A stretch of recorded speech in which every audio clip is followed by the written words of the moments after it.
Strickland is, to me, is not necessarily a villain, even. The thing that Guillermo pointed out is that in the old days, in the B-movie version, where there's some creature being pulled out of the Black Lagoon or whatnot, that the Strickland character would be the hero, I guess. He's the one doing the right thing. So the fact that he's able to flip that kind of nullifies the whole paradigm to begin with, in my view. And that perhaps the Russians in a B movie or films made at the time that this takes place might be thought of as the enemy, and Hofstetler in this case ends up trying to help save the creature. So it might be thought of initially as one of the darker forces, and then he ends up being compassionate and full of compassion for what the creature's going through.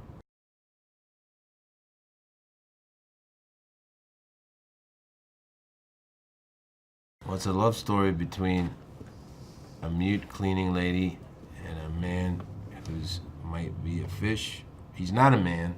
I don't even know what to call him. The creature. We've been creature. calling him the creature. The creature. Yeah, these sort of lonely souls who are subject to a kind of, horrible treatment as far as the creature is concerned. And as Eliza is concerned, she's somewhat isolated, has a friendship with Giles, and is somewhat ignored at work. So they're somewhat solitary, and they find each other.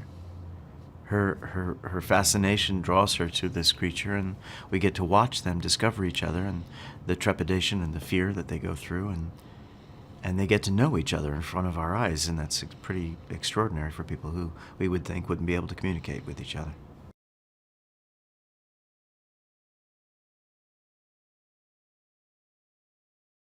I love the challenge of getting to speak half of my scenes in Russian, and the time it took to try to learn some of the nuance of that language, of which I had studied a little bit in college, but not as thoroughly as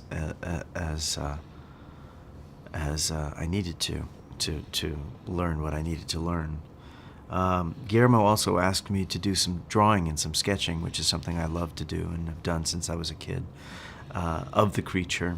So the sketchbook that he handed to me, I got to make those drawings myself, and it really brought me back to, sort of both an artistic and a scientific frame of mind, which was wonderful. I love the biography that he wrote out for my character, which is the first time that any director's ever done that for me before, given me pages of ideas about who this guy might be, where he came from, what his likes and dislikes might be, the kinds of things that he adores, what he hates. That was wonderful to receive.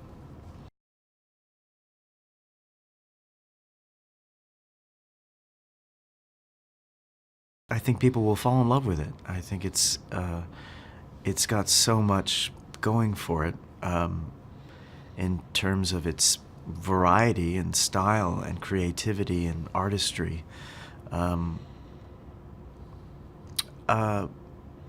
But it's hard to sort of draw a direct parallel between that time, which seemed to be on the edge of a loss of innocence, that America was sort of trying to believe it was one thing, and you could sort of see the underbelly underneath of it, as we all can see quite plainly today. I think, like most great art, it reminds you what's important. It reminds you what's important in life. And in this case, it's because of this relationship that reminds you how important love is, and what love might actually be, because it's very confusing and not many people know. But every once in a while you see it, and this would be an example of that.